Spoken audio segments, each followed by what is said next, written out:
ഏശാവിനെ കണ്ടുമുട്ടുന്നു. യാക്കോബ് തലയുയർത്തി നോക്കിയപ്പോൾ ഏശാവ് 400 പേരുടെ അകമ്പടിയോടെ വരുന്നത് കണ്ടു. ഉടനെ യാക്കോബ് മക്കളെ വേർതിരിച്ച് ലേയായുടെയും റാഹേലിൻ്റെയും 2 പരിചാരികമാരുടെയും അടുക്കലായി നിർത്തി. അവൻ പരിചാരികമാരെയും അവരുടെ മക്കളെയും മുൻപിലും ലേയായെയും മക്കളെയും അതിന് പുറകിലും റാഹേലിനെയും ജോസഫിനെയും ഏറ്റവും പുറകിലും നിർത്തി. അവൻ അവരുടെ മുൻപേ നടന്നു. സഹോദരൻ്റെ അടുത്തെത്തുവോളം 7 തവണ നിലം മുട്ടെ താണു വണങ്ങി. ഏശാവാവട്ടെ ഓടിച്ചെന്ന് അവനെ കെട്ടിപ്പിടിച്ച് ചുംബിച്ചു. ഇരുവരും കരഞ്ഞു.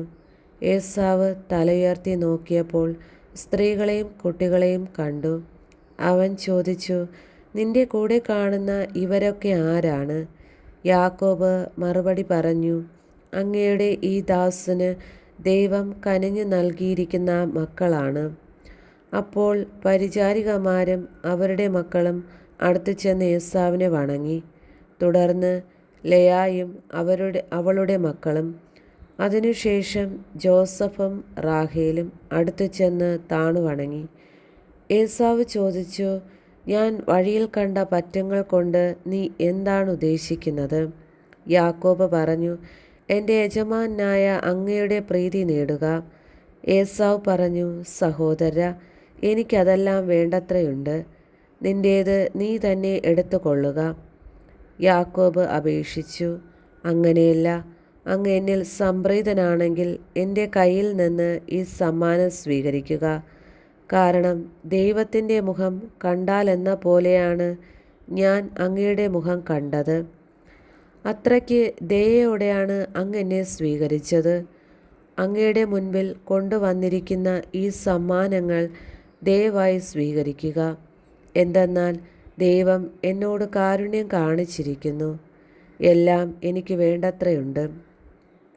അവൻ നിർബന്ധിച്ചപ്പോൾ ഏശാവ് അത് സ്വീകരിച്ചു. ഏശാവ് പറഞ്ഞു, നമുക്ക് യാത്ര തുടരാം. ഞാൻ നിന്റെ മുൻപേ നടക്കാം. യാക്കോബ് പറഞ്ഞു, അങ്ങേക്കറിയാമല്ലോ മക്കളൊക്കെ ക്ഷീണിച്ചിരിക്കുകയാണെന്ന്. കറവയുള്ള ആടുമാടുകൾ എൻ്റെ കൂടെയുണ്ട്. ഒരു ദിവസത്തേക്കാണെങ്കിലും കൂടുതലായി ഓടിച്ചാൽ അവ ചത്തുപോകും. അതുകൊണ്ട് അങ്ങ് മുൻപേ പോയാലും കുഞ്ഞുങ്ങളെയും കന്നുകാലികളെയും നടപ്പിനൊത്ത് ഞാൻ പതുക്കെ വന്ന് സേയറിൽ അങ്ങയുടെ അടുത്തെത്തിക്കൊള്ളാം. എൻ്റെ ആൾക്കാരിൽ കുറേ പേരെ ഞാൻ നിൻ്റെ കൂടെ നിർത്തട്ടെ. ഏശാവ് ചോദിച്ചു. യാക്കോബ് മറുപടി പറഞ്ഞു, എന്തിന്? എനിക്ക് അങ്ങയുടെ പ്രീതി മാത്രം മതി. അതുകൊണ്ട് ഏശാവ് അന്ന് തന്നെ സേയറിലേക്ക് തിരികെ പോയി.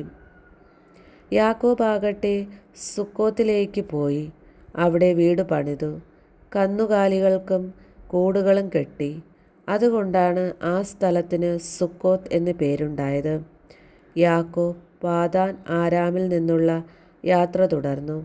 കാനാൻ ദേശത്തേക്കുള്ള ഷെക്കേം പട്ടണത്തിൽ സുരക്ഷിതനായി എത്തിച്ചേർന്നു. അവിടെ നഗരത്തിനടുത്ത് കൂടാരമടിച്ചു. യാക്കോബ് ഷെക്കെമിൻ്റെ പിതാവായ ഹാമോറിൻ്റെ മക്കളിൽ നിന്ന് താൻ കൂടാരമടിച്ച പറമ്പിൻ്റെ ഒരു ഭാഗം 100 നാണയത്തിന് വാങ്ങി. അവൻ അവിടെ ഒരു ബലിപീഠം പണിതു. അതിന് എലോഹോയ് എന്ന് ഇസ്രായേൽ എന്ന് പേരിട്ടു. ദീനയുടെ മഹാഹാനി. യാക്കോബിന് ലേയായിലുണ്ടായ മകൾ ദീന ആ നാട്ടിലുള്ള സ്ത്രീകളെ സന്ദർശിക്കാൻ പോയി. അവിടുത്തെ പ്രഭുവായിരുന്ന ഹാമോർ എന്ന ഹിവ്യൻ്റെ മകൻ ഷെക്കേം അവളെ കണ്ടപ്പോൾ പിടിച്ചുകൊണ്ടുപോയി ബലാത്സംഗം ചെയ്ത് അപമാനിച്ചു. അവൻ്റെ ഹൃദയം യാക്കോബിൻ്റെ മകളായ ദീനയിൽ ലയിച്ചു ചേർന്നു. അവൻ അവളെ അതിരറ്റു സ്നേഹിച്ചു. സ്നേഹവായ്പോടെ അവൻ അവളോട് സംസാരിച്ചു.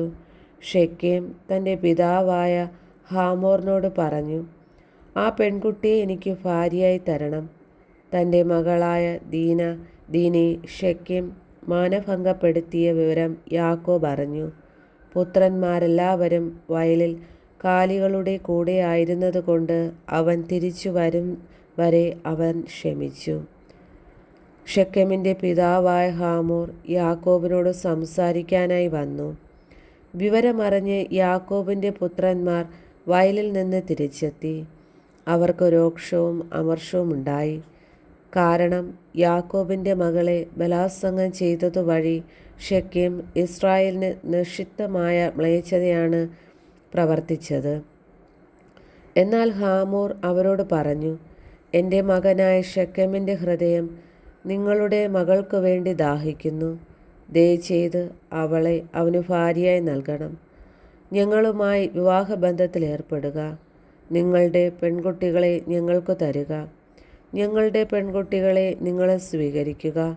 ഞങ്ങളുടെ കൂടെ പാർക്കുക. ഈ നാട്ടിൽ നിങ്ങൾക്ക് സ്വാതന്ത്ര്യമുണ്ടായിരിക്കും. നിങ്ങൾക്കിവിടെ പാർത്ത് തൊഴിൽ ചെയ്യുകയും സമ്പാദ്യമുണ്ടാക്കുകയും ചെയ്യാം. ഷെക്കേം ദീനയുടെ പിതാവിനോടും സഹോദരരോടും പറഞ്ഞു, ദയോടെ നിങ്ങൾ എന്നോട് പെരുമാറണം. നിങ്ങൾ ചോദിക്കുന്നത് ഞാൻ നിങ്ങൾക്ക് തരാം.